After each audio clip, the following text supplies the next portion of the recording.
بسم اللہ الرحمن الرحیم۔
اعوذ باللہ من الشیطان الرجیم بسم اللہ الرحمن الرحیم جاء الحق وزهق الباطل ان الباطل کان زہوقا۔ تمام قسم کی تعریفات و تسبیحات اللہ احکم الحاکمین کے لیے جو پوری کائنات کا خالق و مالک ہے، حاجت روا مشکل کشا ہے، جس کے علاوہ کوئی معبود برحق نہیں۔ لاکھوں کروڑوں درود و سلام اس ہستی اقدس و مقدس پر جن کا نام نامی اسم گرامی محمد اکرم صلی اللہ علیہ وبارک وسلم ہے۔ وہ ذات مبارکہ مطہرہ جنہیں رب کائنات نے رحمت کائنات بنا کر بھیجا اور جن کے ذریعے سے اہل کائنات کی رشد و ہدایت کا بندوبست فرمایا ہے۔ احباب زیباکار، اللہ تعالی نے انسانیت کی رہنمائی کے لیے جو چیز نازل کی ہے اس کو دین کہا جاتا ہے، اسلام کہا جاتا ہے۔ دنیا کے اندر بے شمار ادیان موجود ہیں، لیکن اللہ کے ہاں جو قابل قبول دین ہے وہ دین اسلام ہے۔ اللہ کا پسندیدہ دین اسلام ہے۔ ان الدین عند اللہ الاسلام، اللہ کا پسندیدہ دین اسلام ہے۔ اگر کوئی بندہ دین اسلام کو چھوڑ کر کسی اور طرف جائے گا، کسی اور چیز کو اپنائے گا، تو اللہ تعالیٰ کہ ہاں وہ چیز قبول نہیں کی جائے گی۔ وَمَن يَبْتَغِي غَيْرَ الْإِسْلَامِ دِينًا فَلَن يُقْبَلَ مِنْهُ، جو دین اسلام کو چھوڑ کر کسی اور چیز کی طرف جاتا ہے، اللہ تعالیٰ کہتے ہیں کہ اس سے وہ قبول نہیں کی جائے گی۔ اللہ کا دین، پسندیدہ دین اسلام ہے۔ اسلام اللہ نے دنیا میں بھیجا ہے تو غلبے کے لیے بھیجا ہے۔ دنیا میں اس دین کو غلبہ حاصل کرنا ہی کرنا ہے، اور یہ دین غالب ہو کر رہے گا، اس کے اندر کوئی شک نہیں۔ اللہ تعالیٰ نے جو حق بھیجا ہے، اس حق کا غلبہ ہی لکھا گیا ہے۔ یہ مرغوب ہونے والا نہیں، یہ مٹنے والا نہیں، یہ جھکنے والا نہیں، یہ مغلوب ہونے والا نہیں ہے، بلکہ یہ چھا جانے والا ہے، غالب آنے والا ہے، حکمت و حکومت کرنے والا ہے، یہ دنیا میں راج کرنے والا دین ہے۔ اسلام غالب ہونے کے لیے آیا ہے۔ اللہ تعالیٰ کہتے ہیں جاء الحق وزہق الباطل ان الباطل کان زہوقا، کہ اللہ نے حق بھیجا ہے، حق آیا، باطل چلا گیا۔ باطل ہے ہی مٹنے والا ہے، اس کے لیے بقا نہیں۔ بقا رب نے رکھی ہے تو صرف اور صرف اسلام کے لیے رکھی ہے۔ قرآن کے لیے بقا ہے، نبی علیہ السلام کے فرمان کے لیے بقا ہے، اس کے علاوہ کسی اور دین کی بقا نہیں۔ میرے بھائیوں، یہ بات اچھی طرح واضح ہے کہ دین اسلام غالب آنے والا ہے، دین اسلام چھا جانے والا ہے، لیکن سوچنے کی، غور کرنے کی، تفکر کرنے کی جو بات ہے، سمجھنے کی جو بات ہے، اس کے اوپر ذرا غور کرنا۔ اسلام میں غالب آنا ہے، اسلام میں مغلوب نہیں ہونا، اسلام میں چھا جانا ہے، اسلام میں جھکنا نہیں، لیکن میرا اور آپ کا کردار کیا ہے؟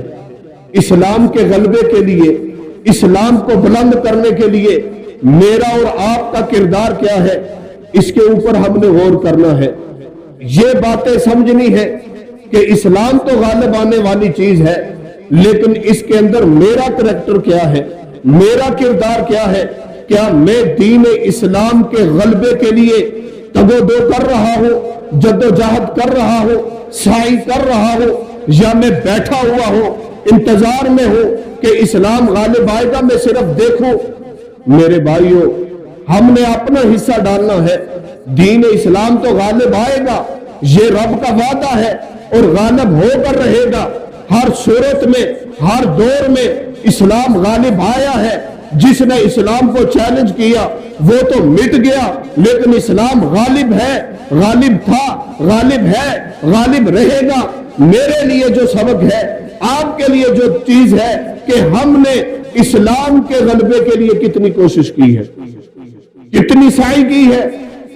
میرے بھائیو، اسلام کے غلبے کے لیے، اسلام کے غلبے کے لیے 3 چیزیں ہونا ضروری ہے جس سے اسلام غلبہ پاتا ہے، اور اس کے اندر ہم نے سعی کرنی ہے۔ پہلے نمبر پر اسلام کی دعوت ہر جگہ پہ پہنچانا، چاہے حکام بالا ہو یا کوئی عام انسان ہو، ہر جگہ پہ اسلام کی دعوت کو پہنچانا، اپنی ذمہ داری کو ادا کرنا، یہ ضروری ہے۔ دوسری چیز، اسلام کو نافذ کرنے کے لیے اپنا علاقہ ہونا چاہیے، اپنا ملک ہونا چاہیے، اپنی جگہ ہونی چاہیے جہاں پہ ہمارا کنٹرول ہو، جہاں پہ ہماری بات چلتی ہو، وہ علاقہ اور وہ جگہ ہونی چاہیے، تاکہ قرآن کے قانون کو نافذ کیا جا سکے، تاکہ رسول اللہ صلی اللہ علیہ وسلم کے فرمان کو نافذ کیا جا سکے۔ اور تیسری چیز، اسلام کو دنیا میں غالب کرنے کے لیے اپنے علاقہ جو ہے اس سے آگے بڑھنا، لوگوں کو اپنے علاقے میں شامل کرنا، کفار کی مملکتوں کو ختم کر کے وہاں پہ اسلام کا جھنڈا لہرانا، یہ اسلام کے غلبے کے لیے ضروری چیزیں ہیں۔ لیکن ہم نے کیا ان 3 چیزوں کے اندر کبھی غور کیا ہے؟ کیا ہم نے ان 3 چیزوں کے اندر اپنا کوئی کردار ادا کیا ہے؟ ہم سمجھتے ہیں کہ ہمارے لیے دعوت بھی نہیں ہے، یہ تو صرف مولوی کا کام ہے، جو منبر پر کھڑا ہے صرف وہی دعوت دے گا، وہی للکارے گا، وہی قرآن کو سمجھائے گا۔ میرے پاس جو علم ہے، چاہے ایک ہی بات کا علم ہو، وہ آگے نہیں پہنچاتے۔ مجھے شرم آتی ہے، دنیا جہان کی باتیں ہم کریں گے، بڑی بڑی مجلسوں میں بیٹھ کے بولیں گے، لیکن قرآن کی بات کرنی پڑ جائے، ہماری زبانوں کو کفر لگ جاتے ہیں، ہماری زبانیں بند ہو جاتی ہیں۔ اور اگر دین کی بات نہ ہو، باقی ہر طرح کی بات کرنے کے لیے بڑے سے بڑا مجمع ہو، ہم نہیں شرماتے، ہم نہیں گھبراتے۔ لیکن ہماری ذمہ داری ہے، ایک آیت کا بھی علم ہے، ایک حدیث کا بھی علم ہے، تو اس کو آگے اپنے بھائی تک پہنچانا لازم ہے، ہر صورت میں پہنچانا ہے۔ یہ ہر ایک مسلمان کی ذمہ داری ہے، صرف منبر پر کھڑے ہونے والے مولوی کی ذمہ داری نہیں۔ دین کو آگے پہنچانا، دعوت دینا، یہ ہر ایک انسان کی، ہر ایک مسلمان کی ذمہ داری ہے۔ اگر خود کم علم ہے، سمجھتے ہیں کہ میں نہیں سمجھا سکتا، لیکن کسی کو پکڑ کر مسجد میں لانا، یہ بھی اسی زمرے میں آئے گا۔ کسی کو علماء کے پاس لے کر جانا کہ اس سے دین سیکھو، یہ بھی اسی زمرے میں ہے۔ پھر اپنا علاقہ، اپنا ملک، اپنی آزاد ریاست، جہاں پہ اسلام کے قانون کو نافذ کیا جائے، جس طرح مکے کے اندر اللہ کے رسول صلی اللہ علیہ وسلم نے صرف دعوت دی، اپنے وہاں پہ کنٹرول نہیں تھا، جس کی وجہ سے اذیتیں برداشت کرنی پڑی، لیکن دعوت کو نہیں چھوڑا۔ جب مدینہ میں گئے، اللہ نے ایک سلطنت دی، ایک ریاست دی، اس ریاست کے اندر رسول اللہ صلی اللہ علیہ وسلم نے اسلام کے قانون کو نافذ کیا، اسلام کا غلبہ کیا۔ جو بندہ بھی جرم کرے گا، وہ اپنا ہے یا بیگانہ ہے، وہ اونچا ہے یا نیچا ہے، وہ بڑا ہے یا چھوٹا ہے، وہ مرد ہے یا عورت ہے، کوئی بھی ہو، کسی بھی طبقے سے ہو، اگر مجرم ہے تو اس کو سزا دی جائے گی۔ اسلام کے قانون کو نافذ کیا گیا۔ اور پھر مدینے کی ریاست بنا کر کیا اللہ کے نبی سو گئے تھے کہ بس ٹھیک ہے ہمیں مدینہ مل گیا ہے، اس مدینے کے اندر ہم اسلام کا قانون نافذ کریں گے، بس ہماری تو موجیں لگ جائیں گی؟ نہیں میرے بھائیوں، 10 سالہ نبی علیہ السلام کا دور، مدینے کا دور جو ہے، ان 10 سالوں کے اندر بڑھاپے کی عمر میں اللہ کے رسول نے تلوار اٹھائی ہے، میدان جہاد میں نکلے ہیں، جگہ جگہ پہ جا کر حملے کیے ہیں، علاقوں کو فتح کیا، اسلامی سلطنت میں لے کر آئے تاکہ اسلام کو نافذ کیا جائے، اسلام کو نافذ کیا جائے۔ اسلام کہتا ہے کہ اپنے علاقے کو بڑھاؤ، غلبہ حاصل کرو، لیکن کسی پر جبر نہیں کرنا۔ جب کنٹرول ہو جائے، جب کسی غیر مسلم کا علاقہ اپنے کنٹرول میں آ جائے تو ان پہ ظلم نہیں کرنا، بلکہ ان سے جزیہ لینا ہے اور ان کے حقوق ان کو دینے ہیں۔ ہم تو یہاں اپنے علاقے دعائے بیٹھے ہیں، ہم اپنے علاقوں کو مقبوضہ کروائے بیٹھے ہیں۔ ہم نے کیا آگے بڑھنا ہے؟ کیا دشمنوں کے علاقے ہم نے چھیننے ہیں؟ اپنے علاقے ہی ہم نے دھوا دیے۔ کشمیر کو دیکھ لو، ہمارا ہی حصہ ہے، ہمارے مسلمان بھائی ہیں، ہماری مسلمان بہنیں ہیں، جن کے اوپر ظلم ہوتا ہے، زیادتیاں ہوتی ہیں، لیکن ہم کیا کر رہے ہیں؟ 75 سال ہو گئے، 70 سال ہو گئے، یہ 70 یا 75 سالہ جو عرصہ ہے، اس دور کے اندر ہم نے کتنا اپنے کشمیر کے لیے کام کیا، ان کی آزادی کے لیے کتنی کوششیں کی ہیں ہم نے؟ کیا ان کی چیخ و پکار ہمیں سنائی دی؟ ہم تو اپنی عیاشیوں میں مصروف ہیں، ہمیں تو اپنی گاڑی چاہیے، ہمیں تو اپنی جو ہے کوٹھی چاہیے، ہمیں اپنا مال چاہیے، ہمیں اپنا کاروبار چاہیے۔ اسلام کی پرواہ نہیں، مسلمانوں کی پرواہ نہیں کہ کیا ہو رہا ہے۔ یہ صرف کشمیر کی بات نہیں، مقبوضہ کشمیر کے علاوہ فلسطین کو دیکھ لو، انڈیا کے اندر کتنا ظلم ہے، وہ بھی ذرا دیکھ لے۔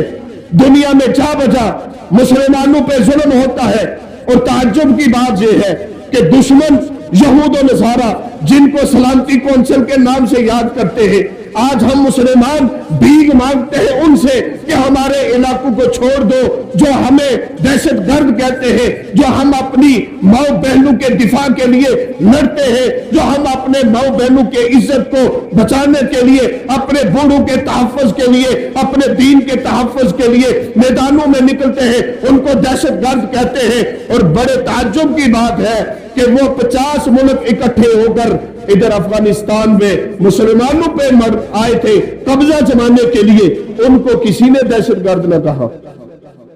50 ممالک آئے، انہوں نے جو بمباری کی، انہوں نے جو مسلمانوں کے شہید کیا، وہ دہشت گرد نہیں۔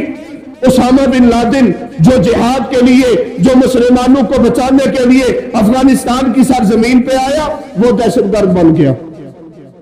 آج بھی جو کشمیر کی بات کرتا ہے وہ دہشت گرد ہے، جو فلسطین کی بات کرتا ہے وہ دہشت گرد ہے۔ وہ دہشت گرد نہیں، وہ تو دشمن ہے۔ میرے بھائیو، دشمن کا کام ہی یہی ہے۔ تعجب اپنوں سے ہوتا ہے، مسلمانوں سے ہوتا ہے کہ ہے تو مسلمان، لیکن جن کو یہود و نصارہ دہشت گرد کہتے ہیں، انہی مسلمانوں کو مسلمان بھی دہشت گرد کہتے ہیں۔ یہ ہماری حالت ہے۔ ہم نے غلبہ کرنا ہے، غلبے کے لیے اپنا مال پیش کرنا پڑتا ہے، غلبے کے لیے اپنی آواز اٹھانی پڑتی ہے، غلبے کے لیے میدانوں میں نکلنا پڑتا ہے۔ جس طرح اللہ کے رسول نکلے ہیں، آج ہماری حالت کیا ہے؟ ہمارا قرآن محفوظ نہیں، ہمارے نبی کی عزت محفوظ نہیں، امہات المومنین کی عزت محفوظ نہیں، بنات رسول کی عزت محفوظ نہیں، صحابہ کرام کی عزت محفوظ نہیں، اور ہم کیا کرتے ہیں؟ مظلوم قوم کی طرح صرف نعرے لگاتے ہیں، احتجاج کرتے ہیں۔ میرے بھائیوں، طاقتور قوم کبھی احتجاج نہیں کرتی، طاقتور قوم اپنا حق چھین کر لیتی ہے۔ آج ہم جو ہے ہی ہمارے دشمن، قرآن کہتا ہے یہود و نصارہ تمہارے دشمن ہیں، یہود و عنود تمہارے دشمن ہیں، وہ تمہارے خیر خواہ نہیں ہو سکتے۔ آج ہم ان سے بھیک مانگتے ہیں، ان سے مانگتے ہیں کہ خدا کے لیے ہمیں آزاد کر دو، اور وہ تو ہمیں مغلوب کرنا چاہتے ہیں، وہ تو ہمارے اسلام کو دبانا چاہتے ہیں، وہ تو شروع سے ہی ان کو تو یہ برداشت ہی نہیں ہے۔ اسی لیے تو آج دیکھ لیں، مسلمانوں کے جن علاقوں پر انہوں نے قبضہ کیا، وہاں ظلم و ستم کیا، جو آزاد ملک کہلائے گے، ان کے اندر بھی وہ اپنا نظام لے کر آئے، اپنی سیاست لے کر آئے، جو شرعی سیاست، جو رسول اللہ والی سیاست وہ نہیں، جمہوریت لے کر آئے، جمہوریت جو کہ کفریہ نظام کہتے کیا ہے؟ جمہوریت کہتے کس کو ہے؟ جمہوریت میں یہی ہے نا کہ جس طرف زیادہ لوگ ہوں گے وہ بات مان لی جائے گی، حالانکہ اسلام کے اندر یہ قانون نہیں ہے۔ اسلام کہتا ہے جو حق ہے اس کو مانا جائے گا، بے شک ایک بندہ ہی کیوں نہ ہو۔ اسی لیے تو یہ ہمارے ملک میں جو اسلام، جو نظام حکومت ہے، اس کے اندر ظلم دیکھے۔ ایک ہندو ہے، اسمبلی میں بل پیش کرتا ہے کہ اسلام میں شراب حرام ہے، ہندو مذہب میں شراب حرام ہے، عیسائی مذہب میں شراب حرام ہے، یہودی مذہب میں شراب حرام ہے، لہذا میں ہندو یہ پیش کرتا ہوں بل کہ اس ملک کے اندر شراب پہ پابندی لگائی جائے۔ یہ قرآن کا حکم تھا، ایک ہی بندے نے، وہ بھی غیر مسلم، اس نے پیش کیا، اور نام نہاد مسلمانوں نے اس کے خلاف ووٹنگ دے کر اس چیز کو ختم کیا کہ نہیں، یہ بل پاس نہیں ہو سکتا۔ جب اللہ کے رسول کے فرمان کے اوپر ووٹنگ ہو، جب قرآن کی آیت کے مطابق ووٹنگ ہو کہ یہ صحیح ہے یا نہیں، اس کو نافذ کرنا ہے یا نہیں، تو پھر میرے بھائیوں، یہ ہمارے مغلوب ہونے کی بڑی نشانی ہے کہ ہم مغلوب قوم ہیں، ہمیں اپنے اسلام کا پاس نہیں ہے۔ میرے بھائیوں، جہاں پر دعوت دینا ضروری ہے، جہاں پر جہاد کے لیے نکلنا ضروری ہے، اسی طرح آج ضروری ہے کہ یہ جو باطل نظام ہمارے اوپر حکومت میں ہے، اس کو جڑ سے اکھیڑنا ہوگا۔ آج ماشاءاللہ دیکھیں کہ اہل توحید، 5 وقتہ نمازی، سنت کے مطابق اپنا حلیہ سب کچھ ہوگا، لیکن سامنے وہی دیکھیں گے کہ میرے لیے فائدہ کس کے لیے ہے، روڈ کون مجھے دے گا، کون مجھے بنگلہ دے گا، کون مجھے سرکاری نوکری دے گا، اسی کے لالچ میں ہم آج بھی اپنا ووٹ دیتے ہیں۔ ہمارے سامنے ہے، پتہ بھی ہے کہ ایسے لوگ میدان میں نکلے ہیں جو سیاست کے اندر بھی واضح ہے، جو خدمت کے اندر بھی واضح ہے، جو جہاد میں بھی واضح ہے، ان کی ہر ایک چیز واضح ہے، قوم کے ساتھ، ملک کے ساتھ ان کی وفائیں واضح ہے، مسلمانوں کے لیے ان کی وفائیں واضح ہے، اسلام کے لیے ان کی قربانیاں واضح ہے۔ ایسے لوگوں کو ہم چننے کے لیے تیار نہیں۔ ہم اپنے آپ کو بڑا پڑھا لکھا کہتے ہیں، لیکن پھر بھی نمازی ہونے کے باوجود، قرآن پڑھنے والا بھی، آج تو تعجب کی بات ہے، علماء کی طرف تعجب ہوتا ہے، دیندار طبقے سے تعجب ہوتا ہے، یہ آج بھی انہی پرانی پارٹیوں کا، پی ٹی آئی کا، پیپل پارٹی کا، نون لیگ کا نعرہ لگانے والے ہیں، انہی کی حمایت کرنے والے ہیں، جو قرآن کی مخالفت کرنے والے ہیں، جو مدینے والے مصطفیٰ کی مخالفت کرنے والے ہیں، جو اسلام کو صرف اس لیے ٹچ کرتے ہیں کہ ہمارا سیاست کا میدان گرم رہے، وہ اسلام کو نافذ نہیں کرنا چاہتے، اسی ان لوگوں کے نعرے ہم لگاتے ہیں۔ دیندار ہو کر ہمیں ان لوگوں سے کیا تعلق ہے؟ ہمیں تو وہ لوگ اوپر لے کر آنے ہیں جو اسلام کو نافذ کرنے والے ہو، جو اسلام کا غلبہ کرنے والے ہو، جو مسلمانوں کو آسانیاں دینے والے ہو، جو مقبوضہ علاقوں کو آزاد کروانے والے ہو، ایسے لوگ ہمیں چاہیے۔ اپنے ذہنوں کو بدلو میرے بھائیوں، بدلو اپنے ذہنوں کو۔ ابھی تک وہ روڈ اور جو ہے نا نوکری کے چکر کو چھوڑو،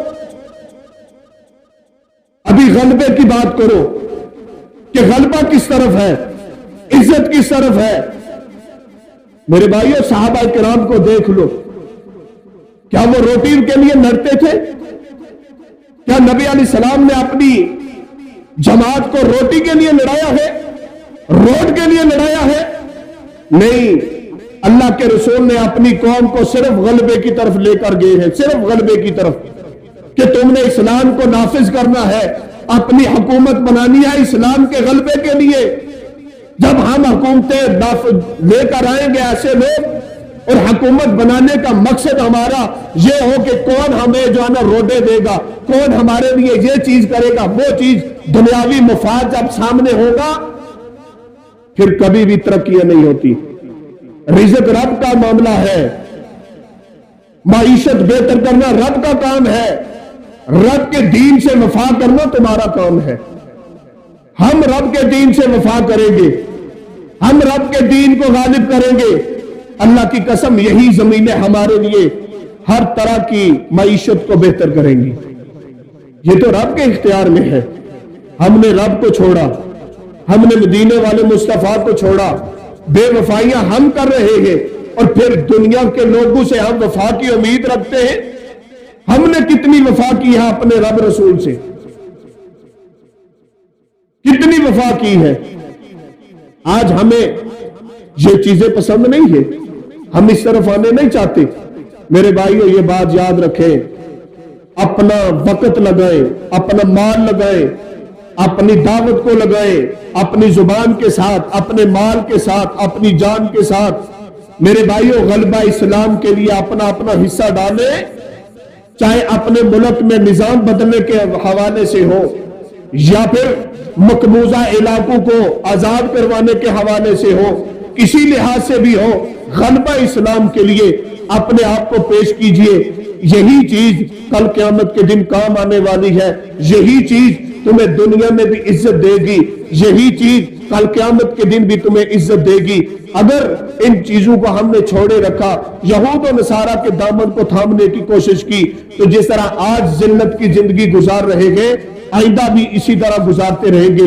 ذلت کی زندگی سے نکلنے کے لیے قرآن تھامنا ضروری ہے، قرآن کو غالب کرنا ضروری ہے، رسول اللہ کے فرمان کو غالب کرنا ضروری ہے۔ اللہ تعالیٰ سے دعا ہے کہ اللہ تعالیٰ ہمیں کما حقہ غلبہ اسلام کے لیے اپنی پوری طاقت اور قوت لگانے کی توفیق عطا فرمائے۔ وما علینا الا البلاغ المبین۔